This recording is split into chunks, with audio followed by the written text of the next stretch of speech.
Board exam 2024 class 12 biology का most important model paper लेकर के आए हैं। बहुत ही इम्पॉर्टेंट है। चलिए शुरू करते हैं। पहला क्वेश्चन देखते हैं। एक्स संलग्न जीन्स पाई जाती है। एक्स संलग्न जीन्स कहाँ पाई जाती है? देखिए, चार ऑप्शन आपके सामने दिए गए हैं। इसमें से ऑप्शन सही होगा दूसरा वाला, एक्स गुणसूत्र के विषमजात भाग में पाई जाती है। देखिए, मैंने आपको वर्णांधता समझाया था, हीमोफीलिया समझाया था। इसमें आपको बताया था कि एक्स संलग्न जीन क्या होते हैं और इनके बारे में पूरी डिटेल समझाई थी। यदि आप लोग ये वीडियो नहीं देखे हैं तो जा करके चैनल पर देख सकते हैं। बहुत ही सरल भाषा में चित्र सहित समझाया गया है। फिर अगला क्वेश्चन है, वंशागति की इकाई है। वंशागति की इकाई क्या होती है? तो आपको बता दें, जो हमारे गुणसूत्र होते हैं, गुणसूत्रों पर यानी क्रोमोसोम पर डीएनए होता है और डीएनए पर जीन्स होते हैं। तो जो जीन्स हैं यही वंशागति की इकाई हैं। तो दूसरा वाला ऑप्शन सही हो जाएगा। फिर अगला है, क्या पुरुष से संबंधित है? वैसेक्टोमी, गोलियां, ट्यूबेक्टोमी, इनमें से कोई नहीं। देखिए, जो वैसेक्टोमी है ये पुरुष से संबंधित है और इसे कहा क्या जाता है? तो नसबंदी कहा जाता है। नसबंदी, जो पुरुषों में शुक्रवाहिनी को काट कर बांध दिया जाता है। शुक्रवाहिनियों को काट कर बांध देते हैं, शल्य क्रिया के द्वारा काट कर उन्हें बांध दिया जाता है। तो वैसेक्टोमी कहा जाता है या नसबंदी कहा जाता है, पुरुषों में होती है। जबकि जो ट्यूबेक्टोमी है, यह ट्यूबेक्टोमी स्त्रियों में होती है, स्त्रियों में होती है और इसमें अंडवाहिनी या फैलोपियन नलिका को शल्य क्रिया के माध्यम से काटकर बांध दिया जाता है, जिससे कि बच्चे नहीं पैदा होते हैं। तो ये नलबंदी कहलाती है। नलबंदी। पुरुषों में जो वैसेक्टोमी है इसे नसबंदी कहते हैं, स्त्रियों में जो ट्यूबेक्टोमी है इसे नलबंदी कहते हैं। फिर अगले क्वेश्चन पर आते हैं। फिर अगला क्वेश्चन है, पेंसिलिन की खोज किसने की थी? पेंसिलिन की खोज अलेक्जेंडर फ्लेमिंग ने की थी। अलेक्जेंडर फ्लेमिंग ने। चलिए अगले क्वेश्चन पर आते हैं। लिंग संलग्न गुण से आप क्या समझते हैं? मानव में किन्हीं दो लिंग संलग्न गुणों के नाम लिखिए। देखिए, लिंग संलग्न गुण क्या कहा गया है? तो आपको बता दें, ये जो लिंग संलग्न गुण हैं, लिंग संलग्न गुण कहो या लक्षण कहो, तो ये होते क्या हैं? तो जो जंतु होते हैं, जंतुओं में कुछ आनुवांशिक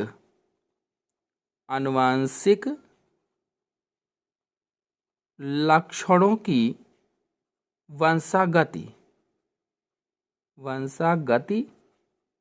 उनके लिंग से संबंधित होती है। लिंग से संबंधित होती है। उन्हीं लक्षणों को लिंग संलग्न गुण कहते हैं। लिंग संलग्न गुण कहा जाता है। ये जो लक्षण होते हैं इन्हीं को लिंग संलग्न गुण कहा जाता है। लिंग संलग्न रोग वर्णांधता था, हीमोफीलिया था, ये क्या थे? लिंग संलग्न रोग थे। फिर अगला है, बहुभ्रूणता क्या है? बहुभ्रूणता, तो इसको आप लिख सकते हैं कि जब बीज में एक से अधिक भ्रूण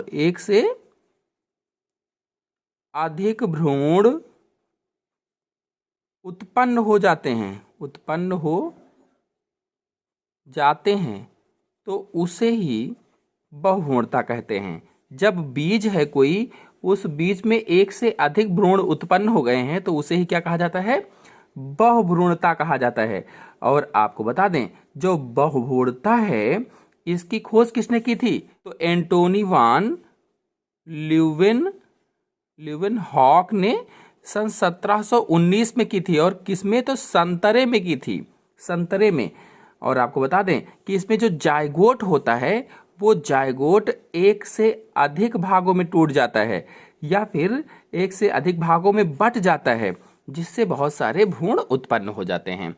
फिर अगले क्वेश्चन पर आते हैं। किन्हीं दो आभासी फलों के नाम लिखिए। आभासी फल किसे कहते हैं? आभासी फल या असत्य फल कह लो। तो देखिए आमतौर पर क्या होता है कि जो फल होता है, फल का विकास अंडाशय से होता है। निषेचन के बाद अंडाशय से फल का विकास होता है। लेकिन जो आभासी फल होते हैं, जो असत्य फल होते हैं, कूट फल होते हैं, ये अंडाशय से न बनकर फूल के किसी अन्य भाग से बन जाते हैं, तो उसे ही आभासी फल कहा जाता है। जैसे सेब है, ये पुष्पासन से बनता है। नाशपाती है, तो ये सब क्या हो गए, आभासी फल हो गए। दो फलों के नाम कहा गया तो सेब और नाशपाती 1 नंबर का है, हो जाएगा। फिर अगला है जलीय परागण करने वाले किन्हीं 2 पौधों के नाम बताइए। जलीय परागण यानी जल में जो पौधे पाए जाते हैं उनमें जलीय परागण होता है। अगर आप लोग परागण पर कोई भी वीडियो बहुत आसानी से समझना चाहते हैं तो हमारे चैनल में अपलोडेड है, आप लोग जाकर के देखिए। सभी परागण पर बहुत ही इजीली आपको लेक्चर मिल जाएंगे। देखिए इसमें 2 पौधों के नाम कहा गया है, तो एक तो हाइड्रिला हो जाएगा, हाइड्रिला, और दूसरा वैलेशनेरिया हो जाएगा। इन पौधों में जल के द्वारा परागण होता है। फिर अगला क्वेश्चन है, मेंडल ने मटर के पौधे में कितने जोड़ी विपरीत लक्षणों का अध्ययन किया था? तो इस पे 7 जोड़ी विपरीत या विपर्यासी लक्षणों का अध्ययन किया था। लक्षणों का अध्ययन किया था मेंडल ने। और वो 7 जोड़ी कौन कौन से थे? तो पहला था तने की लंबाई, तने की लंबाई थी। और अगर दूसरा देखा जाए तो दूसरा था पुष्प की स्थिति, पुष्प की स्थिति थी। फिर पुष्प का रंग था, ऐसे ही पुष्प का रूप था, फली का रंग, फली रंग था, और बीज की आकृति थी, और बीज का रंग था। तो 1 2 3 4 5 6 7 हो गए। तो 7 जोड़ी विपरीत लक्षणों का ध्यान में रखकर इन्होंने अध्ययन किया था। फिर अगला क्वेश्चन है, एंट अमीबा द्वारा कौन सी बीमारी उत्पन्न होती है, इससे कैसे बचा जा सकता है? देखिए जो एंट अमीबा हिस्टोलिटिका होती है, इससे पेचिस नामक बीमारी उत्पन्न होती है। पेचिस या फिर अमीबिएसिस भी कहा जाता है। अमीबिएसिस नामक बीमारी भी उत्पन्न होती है। तो जो एंट अमीबा है, ये संघ प्रोटोजोआ का जीव है, और इससे पेचिस या अमीबिएसिस या अमीबता रोग उत्पन्न हो जाता है। आपको बता दें कि जो पेचिस है, ये वैसिलरी जीवाणु के द्वारा भी होती है, जो इससे अधिक खतरनाक होती है। और कहा गया कि इससे कैसे बचा जा सकता है, यानी पेचिस से कैसे बचा जा सकता है, इस बीमारी से कैसे रोका जा सकता है या कैसे इससे बचा जा सकता है। तो आपको बता दें कि गंदगी ना होने दें, गंदगी की रोकथाम करें, और जल को शुद्ध रखें, जल की शुद्धता बनाए रखें। ऐसे ही खाने पीने की चीज़ों में सावधानी रखें। और आप दवाई ले सकते हैं, मेट्रोजिल ले सकते हैं, ट्राइडेजाल ले सकते हैं, डिपेंडाल एम ले सकते हैं। इनसे इस तरह से बचा जा सकता है। फिर अगला है, सहजीविता एवं परजीविता में अंतर स्पष्ट कीजिए। देखिए सहजीविता क्या है? तो साथ साथ जीना सहजीविता है, यानी इनमें कोई 2 जातियां हैं, ये 2 जातियों के जीव साथ साथ रहते हैं, यानी इन दोनों जीवों के बीच का ऐसा संबंध जिसमें ये एक दूसरे के साथ रहते हैं, और चाहे वो कॉलोनी बनाने के लिए हो, चाहे वो भोजन के लिए हो, हर चीज में एक दूसरे का साथ देते हैं। जैसे उदाहरण में देखा जाए तो लाइकेन व साइकस की प्रवालाभीय जड़ें, लाइकेन और दूसरा अगर उदाहरण देखा जाए तो आर्किड व कंठलताएं, और अगर तीसरा इसका उदाहरण देखा जाए तो क्रैब व सी एनीमोन। ये सहजीविता के उदाहरण हो जाएंगे या सिम्बायोसिस के उदाहरण हो जाएंगे। सिम्बायोसिस शब्द डॉक्टर वेरी ने दिया था। अब जो परजीविता है ये क्या है? तो परजीविता में क्या होता है कि इन्हीं 2 जातियों के जीवों के बीच का ऐसा संबंध जिसमें एक को लाभ होता है और दूसरे की हानि हो जाती है, उसे ही परजीविता कहा जाता है। एक को लाभ मिल रहा है लेकिन दूसरे की हानि हो रही है, तो उसे क्या कहेंगे? परजीविता कहेंगे। चलिए अगले क्वेश्चन पर आते हैं, कोडान और एंटी कोडान में अंतर स्पष्ट कीजिए। आइए इसको अलग देख लेते हैं। तो देखिए कोडान और एंटी कोडान में अंतर, कोडान इधर मैंने लिख दिया है, इधर एंटी कोडान लिख दिया है। तो पहला अंतर है 3 न्यूक्लियोटाइड का वह समूह या वह अनुक्रम जिसमें किसी एक अमीनो अम्ल के लिए संदेश निहित होता है उसे कोडान कहते हैं। यानी 3 न्यूक्लियोटाइड का वह समूह है या वह अनुक्रम जो किसी एक अमीनो अम्ल के लिए संदेश निहित रखता है, संचित रखता है, उसे क्या कहा जाता है? कोडान कहा जाता है। जबकि जो एंटी कोडान है ये 3 नाइट्रोजनस क्षारकों का वह अनुक्रम है जो कोडान का पूरक होता है, इसका पूरक है, कोडान का पूरक होता है, उसे ही एंटी कोडान कहा जाता है। फिर दूसरा अंतर है कि जो कोडान है ये mRNA अणु पर स्थित होता है। कोडान कहाँ स्थित है? तो mRNA अणु पर स्थित होता है। जबकि जो एंटी कोडान होता है यह tRNA अणु पर स्थित होता है। तो कोडान mRNA अणु पर स्थित होता है, एंटी कोडान tRNA अणु पर स्थित होता है। एक mRNA अणु में कई कोडान होते हैं। जो एक mRNA अणु होता है उसमें कई सारे कोडान होते हैं, जबकि एंटी कोडान में एक tRNA अणु में एक ही एंटी कोडान होता है। अगले क्वेश्चन पर आते हैं। फिर अगला क्वेश्चन है जीन क्लोनिंग पर टिप्पणी लिखिए। तो जीन क्लोनिंग क्या है? देखिए जो रिकॉम्बिनेंट डीएनए होता है, रिकॉम्बिनेंट डीएनए खंडों को तैयार करने की विधि जीन क्लोनिंग कहलाती है। अथवा इसको हम ऐसे भी कह सकते हैं कि रिकॉम्बिनेंट डीएनए तकनीक को ही जीन क्लोनिंग कहा जाता है। रिकॉम्बिनेंट डीएनए तकनीक को ही जीन क्लोनिंग कहते हैं। फिर अगला क्वेश्चन है वाहित मल उपचार में सूक्ष्म जीवों के महत्व को स्पष्ट कीजिए। देखिए जो वाहित मल है, वाहित मल में उपस्थित ठोस कार्बनिक पदार्थ को सड़ाने में सूक्ष्म जीव अहम भूमिका निभाते हैं। जो वाहित मल है इसमें ठोस कार्बनिक पदार्थ होंगे, अपशिष्ट पदार्थ होंगे, तो उन अपशिष्ट पदार्थों को सूक्ष्म जीव सड़ाते हैं। या इसको हम ऐसे भी कह सकते हैं कि जो वाहित मल होता है, वाहित मल में जो कार्बनिक पदार्थ होते हैं इनको विघटित करने का काम सूक्ष्म जीव करते हैं। विघटित या खत्म करने का काम क्या करते हैं? सूक्ष्म जीव करते हैं। फिर देखिए पृथक्करण के नियम पर टिप्पणी कीजिए। आइए पृथक्करण के नियम को अलग समझा देते हैं। जो पृथक्करण का नियम है ये मेंडल का दूसरा नियम था। इसमें मेंडल ने क्या लिया था? शुद्ध लंबे पौधे लिए थे, शुद्ध लंबे पौधे लिए थे, और इधर शुद्ध बौने पौधे लिए थे मटर के, और फिर दोनों के बीच में क्रॉस करवाया था। और क्रॉस करवाने पर इन्हें संकर लंबे पौधे F1 पीढ़ी में, ये कौन सी पीढ़ी थी? P1 पीढ़ी थी, पेरेंटियल पीढ़ी थी। F1 पीढ़ी में संकर लंबे पौधे प्राप्त होते हैं। तो इन्होंने क्या किया कि स्वपरागण कराया, स्वपरागण करा दिया, सेल्फ पॉलिनेशन करवाया। और स्वपरागण कराने पर इन्हें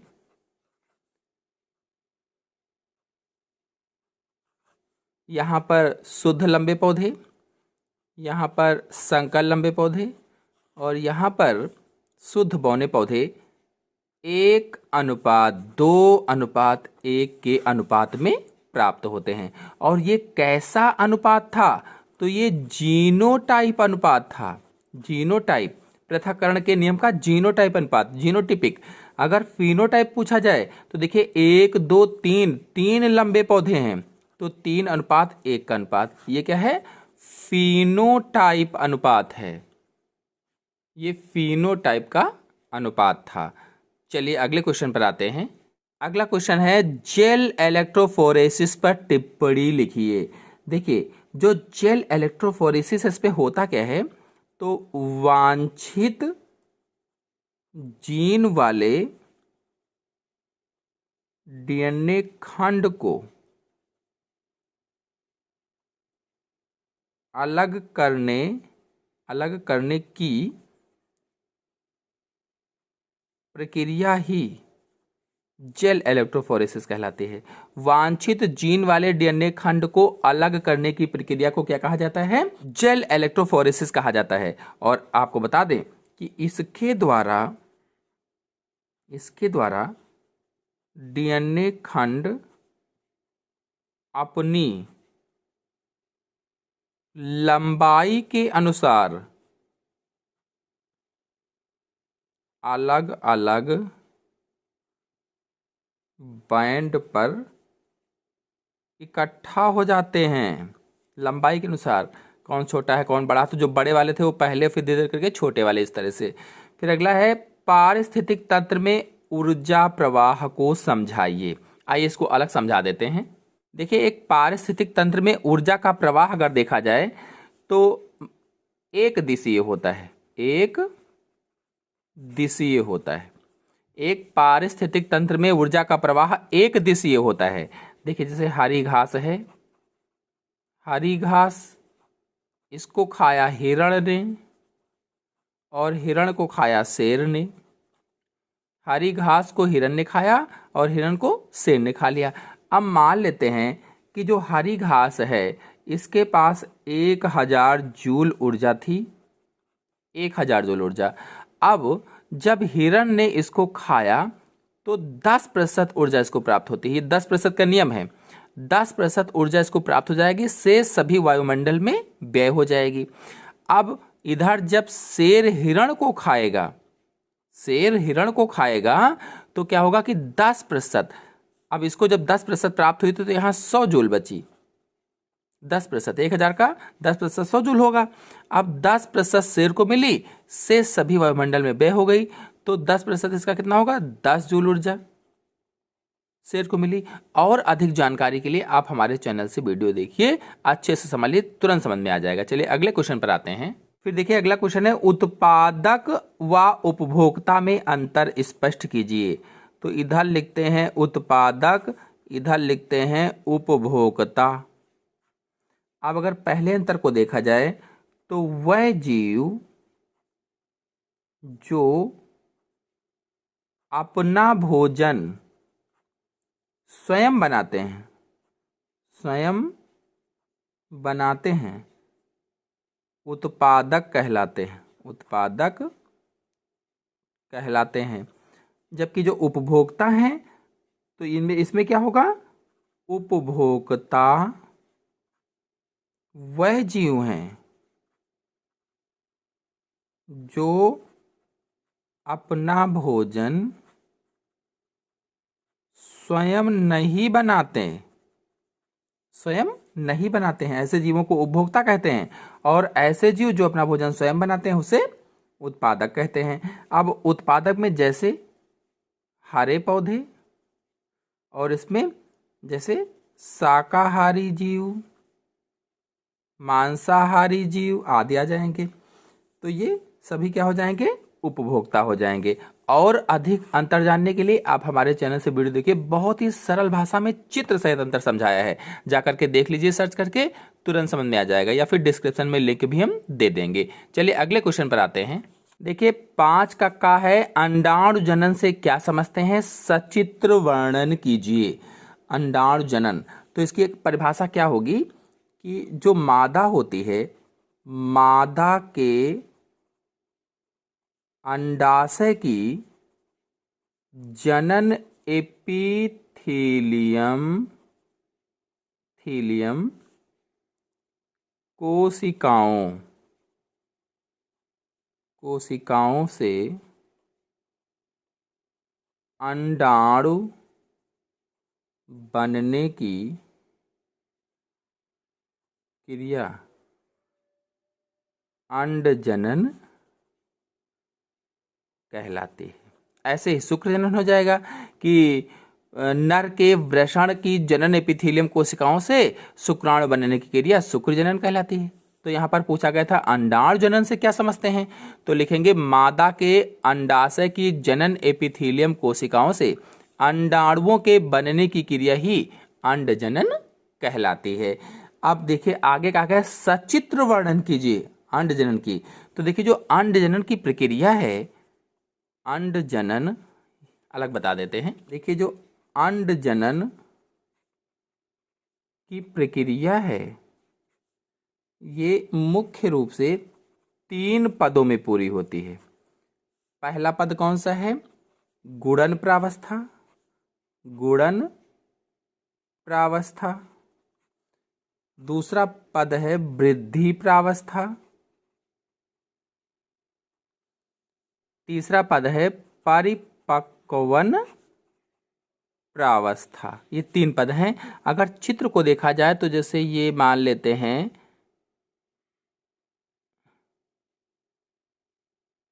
कि ऊगोनियम था, तो अब यहां से गुणन प्रावस्था शुरू होगी। गुणन प्रावस्था में ये विभाजित होते जाएंगे,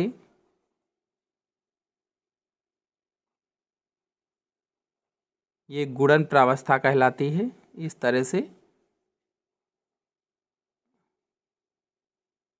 ये इधर भी ऐसे ही हो जाएगा।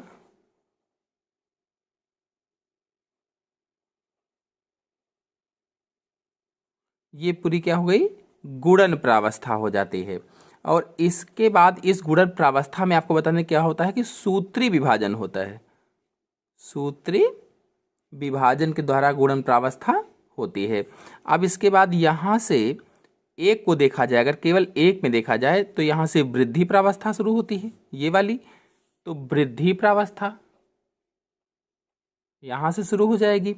अब वृद्धि प्रावस्था में ये बड़ी सी कोशिका बन जाती है और इसमें इस तरह से आप बना सकते हैं। ये है क्या? तो oocytes है। और इसके बाद जब ये डिवाइड होगी तो यहाँ देखिए एक छोटी पोलर बॉडी इस तरह से रह जाएगी और एक बड़ी इस तरह से हो जाएगी। और ये जब डिवाइड होगी तो फिर से 2 छोटी छोटी में हो जाएंगी इस तरह से। और ये भी जब डिवाइड होगी तो एक तो बड़ा अंडा बन जाएगा ये पूरा। ये परिपक्वन प्रावस्था में लास्ट अंडा ये क्या है? ऊटिड है। और यहाँ से एक छोटी सी इसमें, तो यहाँ देखिए एक छोटी पोलर बॉडी। तो इस तरह से और अधिक डिटेल से समझने के लिए, पूरा सही से समझने के लिए आप हमारे चैनल से वीडियो को देखिए, समझिए। उसमें मैंने युग्मक जनन में स्पर्मेटोजेनेसिस और oogenesis दोनों को समझाया हुआ। तो आप oogenesis वाला वीडियो देखिए तो उसमें अंड जनन है, और जब स्पर्मेटोजेनेसिस वाला देखेंगे तो उसमें शुक्र जनन है। चलिए अगले क्वेश्चन पर आते हैं। देखिए अगला क्वेश्चन है, वाटसन और क्रिक द्वारा प्रस्तुत डीएनए के द्विकुंडली मॉडल का स्वच्छ नामांकित चित्र बनाइए। तो इस चित्र को आप ऐसे बना सकते हैं। हमने चित्र को बनाना अपने चैनल में बताया है, आप लोग चाहें तो जाकर के देख सकते हैं। इसमें इस तरह से बांड भी बना देंगे। तो जो सी है वो ट्रिपल बांड जी से जुड़ेगा, यानी साइटोसिन ग्वानिन से जुड़ेगा ट्रिपल बांड के द्वारा। और जो एडेनिन है ये डबल बांड थाइमिन से जुड़ेगा। इस तरह से बना देंगे और इनके नाम लिख देंगे, ये क्या है, इसकी दूरी क्या है, पूरा डिटेल से मैंने समझाया हुआ है। तो जाकर के उस चित्र को देखिए और बनाना सीख लीजिए। फिर अगले क्वेश्चन पर आते हैं। लैक प्रचालक या ओपेरान से आप क्या समझते हैं? इसे रेखा चित्र की सहायता से समझाइए। देखिए ओपेरान क्या है, तो आपको बता दें कि संरचनात्मक और क्रियात्मक जीन या जीनों भी लिख सकते हो का ऐसा समूह जो कोशिका में चयापचय और आनुवांशिक नियंत्रण रखता है, उसे ही लैक प्रचालक या ओपेरान कहा जाता है। अथवा हम और अधिक शॉर्टकट में इसको करें तो लैक ओपेरान एकल प्रमोटर वाले जीनों का समूह है। लाइकोपेरान एकल प्रमोटर वाले जीनों का समूह है और इसे रेखा चित्र की सहायता से समझाइए कहा है, तो आप हमारे चैनल से जाकर के वीडियो को देख लीजिए, समझ में आ जाएगा। फिर अगला क्वेश्चन है, द्विबीजपत्री पौधों के भ्रूण के विकास का वर्णन कीजिए। तो इसका फुल वीडियो हमारे चैनल पे अपलोडेड है, आप लोग जाकर के वहां से देख लीजिए। फिर अगला क्वेश्चन है, प्लाज्मोडियम की विभिन्न प्रजातियां कौन सी हैं, इनके द्वारा उत्पन्न विभिन्न प्रकार के मलेरिया का विवरण दीजिए। देखिए विभिन्न प्रजातियां अगर कहा जाए तो प्लाज्मोडियम वाइवैक्स एक ये प्रजाति हो गई। अगर दूसरी देखा जाए तो प्लाज्मोडियम फैल्सीपैरम दूसरी प्रजाति है। ऐसे ही प्लाज्मोडियम ओवेल और ऐसे ही प्लाज्मोडियम मलेरियाई, और ये चारों जो हैं अलग अलग प्रकार के बुखार उत्पन्न करते हैं। अधिक डिटेल के लिए आप हमारे चैनल से जाकर के इसके बारे में फुल जानकारी प्राप्त कर सकते हैं। फिर अगला है, डीएनए फिंगर प्रिंटिंग से आप क्या समझते हैं। देखिए जो डीएनए फिंगर प्रिंटिंग है, डीएनए फिंगर प्रिंटिंग है, इसके द्वारा अपराधियों के डीएनए की पहचान की जाती है। अगर आप लोग जानना चाहते हैं कि डीएनए फिंगरप्रिंटिंग की क्रिया विधि क्या है, बहुत ही सरल भाषा में, कहीं आपको नहीं मिलेगा, तो आप हमारे चैनल से देखिए, तुरंत समझ में आ जाएगा, आप दूसरे को भी पढ़ा लेंगे। और बता दें इसकी खोज किसने की थी, तो इसकी खोज एलेक्स जेफरी ने की थी। अगले क्वेश्चन है, बायोस्फीयर आरक्षित क्षेत्र पर टिप्पणी लिखिए। अगर बायोस्फीयर आरक्षित क्षेत्र के बारे में देखा जाए तो ये वह जंगली क्षेत्र हैं जहां वन्य जीवन के साथ साथ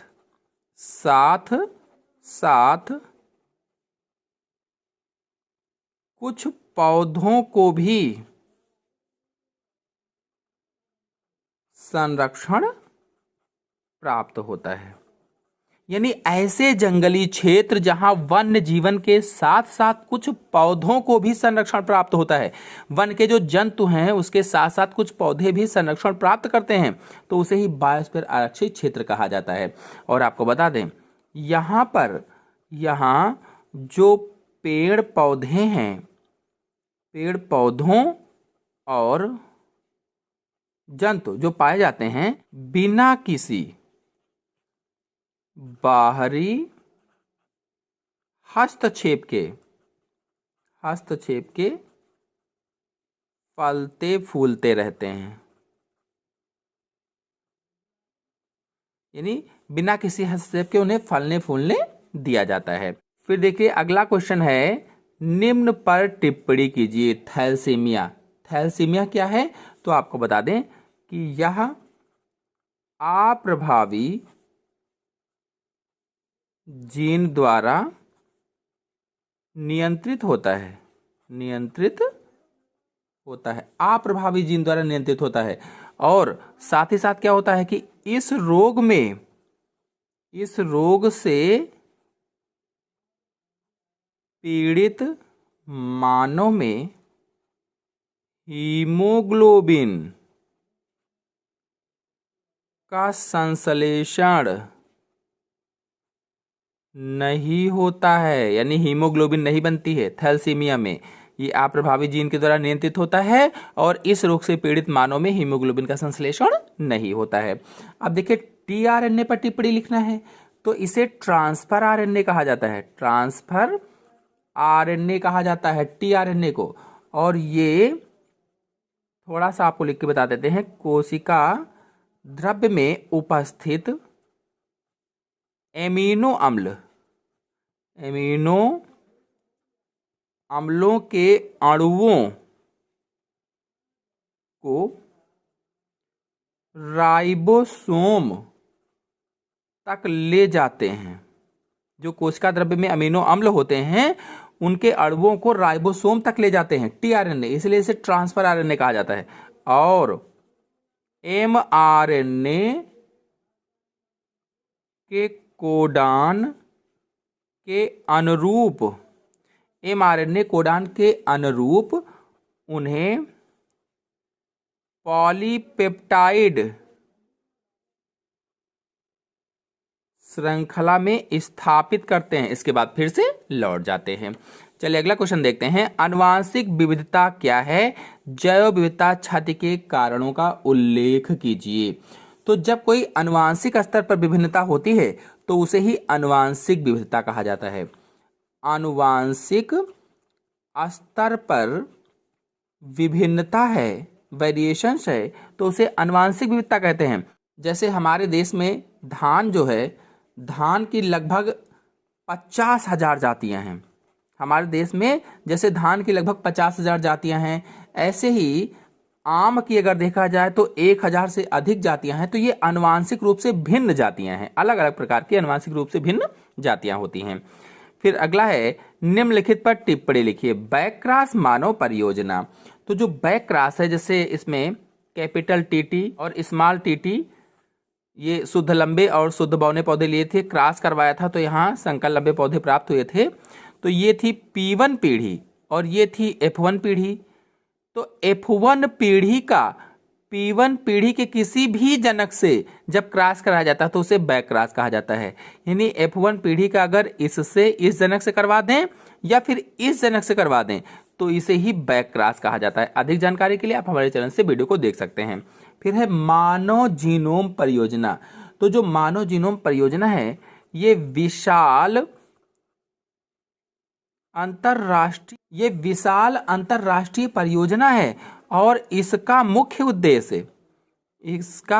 उद्देश्य मनुष्य के जीनोम का संगठन, संरचना तथा कार्य की विस्तृत जानकारी प्राप्त करना है। मानव जीनोम परियोजना, इस पर फुल वीडियो हमारे चैनल में अपलोडेड है। आप लोग डिस्क्रिप्शन में लिंक पर क्लिक करके देख सकते हैं या फिर हमारे चैनल से जाकर के देख सकते हैं। फिर अगला है, संकटग्रस्त जातियों से आप क्या समझते हैं? संरक्षण के लिए किए गए विभिन्न प्रकार के उपायों का वर्णन कीजिए। तो देखिए, जो चारों तरफ से संकट में है उन्हें ही संकटग्रस्त जातियां कहा जाता है। यानी जो विलुप्त होने की कगार पर उन्हें ही संकटग्रस्त जातियां कहा जाता है। इनकी संभावना, यानी ये बहुत कम हो गए हैं, बहुत कम संख्या में बचे हैं। जैसे भारतीय गैंडा ये बहुत कम संख्या में बचा हुआ है। एशियाई शेर अगर देखा जाए तो ये भी बहुत कम संख्या में बचा है। घड़ियाल है आदि, ये सभी होते हैं। फिर अगला है, व्यसन से आप क्या समझते हैं? तो किसी चीज की लत लग जाना उसे ही व्यसन कहा जाता है। जैसे जो लोग चरस, गांजा, अफीम लेते रहते हैं तो उस चीज की लत लग जाती है, उसे ही व्यसन कहा जाता है। अधिक जानकारी के लिए आप हमारे चैनल से वीडियो को देख सकते हैं। अगर नशीले पदार्थों की बात करें तो इसमें चरस है, गांजा है, अफीम है आदि होते हैं। फिर अगला है, पुनर्संयोजन डीएनए तकनीक से आप क्या समझते हैं? चिकित्सा में इनका उपयोग। Very very very most important question है और ये जरूर आएगा, पेपर में छपा हुआ है, तो इसको तैयार कर लीजिए। और हमारे चैनल में वीडियो अपलोडेड भी है, ये बहुत ही ज़्यादा इंपॉर्टेंट है, 5 नंबर बिल्कुल पक्के हैं, तो इसको सॉल्व करिएगा। फिर अगला है, संक्रामक रोग से आप क्या समझते हैं? तो ऐसे रोग जो एक व्यक्ति से दूसरे व्यक्ति में आसानी से फैल जाते हैं उन्हें संक्रामक रोग कहा जाता है। 2 उदाहरण देकर इनके कारक, लक्षण और रोकथाम तो हमारे चैनल से आप वीडियो जाकर के देखिए, आपको अच्छी तरह से समझ में आ जाएगा। तो आज के अंक में इतना ही, और यदि आपको वीडियो पसंद आया हो तो वीडियो को लाइक और शेयर जरूर कीजिए अपने दोस्तों में। चैनल पर नए हैं तो चैनल को सब्सक्राइब भी कर लीजिए। धन्यवाद।